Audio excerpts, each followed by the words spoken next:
Hi dears, എല്ലാ കൂട്ടുകാർക്കും ഇന്നത്തെ 2ാം ക്ലാസ്സിലെ ഗണിത പഠന പ്രവർത്തനങ്ങളിലേക്ക് സ്വാഗതം. അതിനു മുമ്പേ നമ്മുടെ ഈ ചാനൽ ആദ്യമായി കാണുന്നവരാണെങ്കിൽ ചാനൽ സബ്സ്ക്രൈബ് ചെയ്ത് തൊട്ടടുത്തുള്ള ബെല്ലൈക്കൺ കൂടി ക്ലിക്ക് ചെയ്യാൻ മറക്കല്ലേ. ഇനി നമുക്ക് ഇന്നത്തെ ക്ലാസ്സിലെ പഠന പ്രവർത്തനങ്ങൾ നോക്കാം. ക്ലാസ് എല്ലാവരും ശ്രദ്ധിച്ചു കണ്ടല്ലോ. മരത്തിന് പിന്നിൽ ഒളിഞ്ഞിരിക്കുന്ന വിരുദ്ധനെ എല്ലാവരും കണ്ടെത്തിയോ?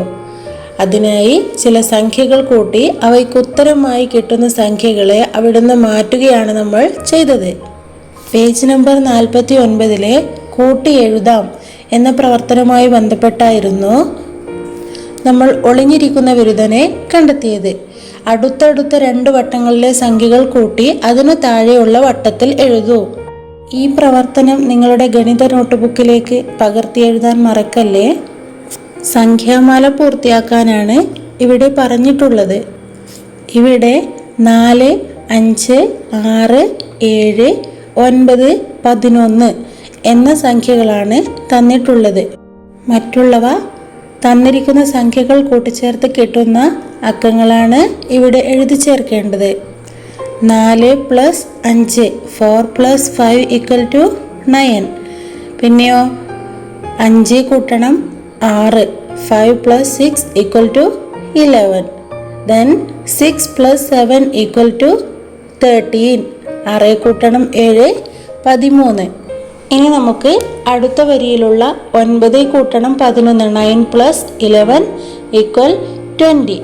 Then 11 + 13 24. 11 കൂട്ടണം 13 24. ഇനി അടുത്ത സ്റ്റെപ്പ് 20 കൂട്ടണം 24 20 + 24 = 44. ഈ രീതിയിലാണ് സംഖ്യാമാല പൂർത്തിയാക്കേണ്ടത്. അങ്ങനെ എല്ലാവരും നമ്മുടെ കിങ്ങിണിയുടെ പൂച്ചക്കുട്ടിയെ കണ്ടെത്തി. അതുപോലെ ശുപ്പാണ്ടിയുടെ പൂച്ചക്കുട്ടിയും ഉണ്ടായിരുന്നു. ഇവിടെ പൂച്ചക്കുട്ടികൾക്ക് വേണ്ടി ടീച്ചർ കൊണ്ടുവന്ന മീനുകൾ ശ്രദ്ധിച്ചല്ലോ. എത്രയായിരുന്നു? Total 55 fishes for 2 kittens. 2 പൂച്ചക്കുട്ടികൾക്കും വേണ്ടി 55 മീനുകളാണ് ഉണ്ടായിരുന്നത്. അതിൽ നിന്ന് 15 മീനുകൾ കിങ്ങിണിയുടെ പൂച്ചയ്ക്ക് കൊടുത്തു. അപ്പോൾ ശുപ്പാണ്ടിയുടെ പൂച്ചയ്ക്ക് എത്ര മീൻ കിട്ടും? How many fishes will get to the ശുപ്പാണ്ടി's kitten? എങ്ങനെയാണ് നമ്മൾ കണ്ടെത്തിയത്? Yes, how many fishes are remaining? ഇപ്പോൾ ഇവിടെ എത്ര മീനുകളാണ് ബാക്കിയുള്ളതെന്ന് നമ്മൾ കണ്ടെത്തി. ആകെയുള്ള 55 മീനുകളിൽ നിന്ന് കിങ്ങിണിയുടെ പൂച്ചയ്ക്ക് കൊടുത്ത 15 മീനുകൾ കുറച്ചാൽ ബാക്കിയുള്ളവ ശുപ്പാണ്ടിയുടെ പൂച്ചയ്ക്ക് കിട്ടും. 55 കുറക്കണം 15 55 - 15 = എത്രയാണ് കിട്ടിയത്? ആദ്യം 1ന്റെ സ്ഥാനത്ത് നിന്നുമാണ് സംഖ്യകൾ കുറച്ച് നോക്കേണ്ടത്. പിന്നെയാണ് പത്തുകളുടെ സ്ഥാനത്ത് നിന്നും കുറയ്ക്കേണ്ടത്. Subtract 5 ones from 5. 5ൽ നിന്ന് 5 പോയാൽ 0. പത്തുകളുടെ സ്ഥാനത്തുള്ള 5 പത്തുകളിൽ നിന്നും ഒരു 10 കുറയ്ക്കേണ്ടത്. 5 - 1 5 - 1 = 4. ഇപ്പോൾ എത്രയാണ് കിട്ടിയത്? 40. Now we have only 410. ഇനി ഇവിടെ 55ൽ നിന്നും എത്ര കുറവാണ്? 40. 55ൽ നിന്നും നമ്മൾ 15 കുറച്ചപ്പോഴാണ് ഇവിടെ 40 കിട്ടിയത്. 15 less than 55 is 40. അതേപോലെ 40ൽ നിന്നും എത്ര കൂടുതലാണ്? 15 കൂടുതലാണ് 55ലേക്ക് അല്ലേ? 15 more than 40 is 55. ഇത്രയുമായിരുന്നു നമ്മൾ ക്ലാസ്സിൽ ചെയ്ത പ്രവർത്തനങ്ങൾ. കൂട്ടുകാർക്ക് ചെയ്യാനുള്ള പ്രവർത്തനങ്ങളാണ്. Complete the number web. ഇവിടെ 55 എന്ന സംഖ്യ കിട്ടാൻ ഏതൊക്കെ സംഖ്യകൾ തമ്മിലാണ് കൂട്ടിച്ചേർക്കേണ്ടത് എന്ന രീതിയിലാണ് നമ്പർ വെബ് കംപ്ലീറ്റ് ചെയ്യേണ്ടത്. ഒരെണ്ണം തന്നിട്ടുണ്ട്. 40 കൂട്ടണം 15 55. 40 + 15 = 55. ബാക്കിയുള്ളവയിൽ ഒരു സംഖ്യയാണ് തന്നിട്ടുള്ളത് എങ്കിൽ നമ്മൾ എങ്ങനെ കണ്ടെത്തും? 55ൽ നിന്ന് തന്നിട്ടുള്ള ഒരു സംഖ്യ മൈനസ് ചെയ്താൽ കുറച്ച് നോക്കിയാൽ മറ്റേ സംഖ്യ ഏതാണെന്ന് കണ്ടെത്താം. ക്ലാസ്സിൽ ടീച്ചർ ഒരു സംഖ്യ എങ്ങനെയാണ് കണ്ടെത്തുന്നതെന്ന് പറഞ്ഞു തന്നിട്ടുണ്ടല്ലോ.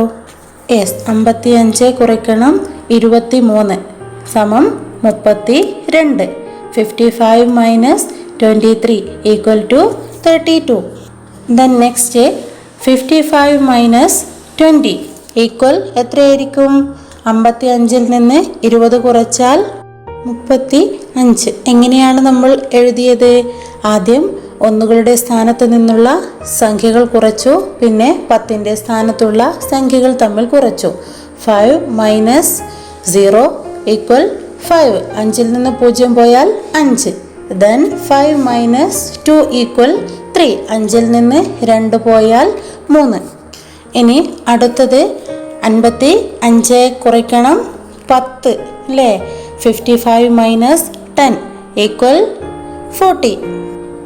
ഇനി അടുത്ത പ്രവർത്തനം എന്താണ്? ലഡു എത്ര? പാഠപുസ്തകം പേജ് നമ്പർ 46-ലെ 55 ലഡു 2 പാത്രങ്ങളിലായി വച്ചിരിക്കുന്നു. ഒന്നിൽ 15 എണ്ണം ഉണ്ട് എങ്കിൽ രണ്ടാമത്തേതിൽ എത്ര? ആകെയുള്ള ലഡുവിൽ നിന്ന് ഒരു പാത്രത്തിൽ ഉള്ളതിനെ കുറച്ചാൽ മറ്റേ പാത്രത്തിൽ എത്രയാണെന്ന് കണ്ടെത്താം. 55-ൽ നിന്ന് 15 കുറച്ചാൽ എത്രയാണെന്ന് കൂട്ടുകാർക്ക് അറിയാമല്ലോ. 55 മൈനസ് 14 ഈക്വൽ. ഇത് കൂട്ടുകാർ തന്നെ കണ്ടെത്തി എഴുതുക. ഇനി അടുത്ത പ്രവർത്തനം നോക്കാം. പേജ് നമ്പർ 49-ലെ വരച്ചു ചേർക്കാം. ശരിയായ ഉത്തരത്തിലേക്ക് വരച്ചു ചേർക്കുക. ചെറിയ 3 ചതുരങ്ങളിലായി 28, 59, 76, 28, 59, 76 എന്നീ അക്കങ്ങൾ എല്ലാവരും കണ്ടല്ലോ. ഇത് ഏതൊക്കെ സംഖ്യകൾ കൂട്ടിയാലും ഏതൊക്കെ സംഖ്യകൾ തമ്മിൽ കുറച്ചാലുമാണ് ഉത്തരമായി കിട്ടുക എന്ന് കണ്ടെത്തിയാണ് കൂട്ടുകാർ വരച്ചു യോജിപ്പിക്കേണ്ടത്.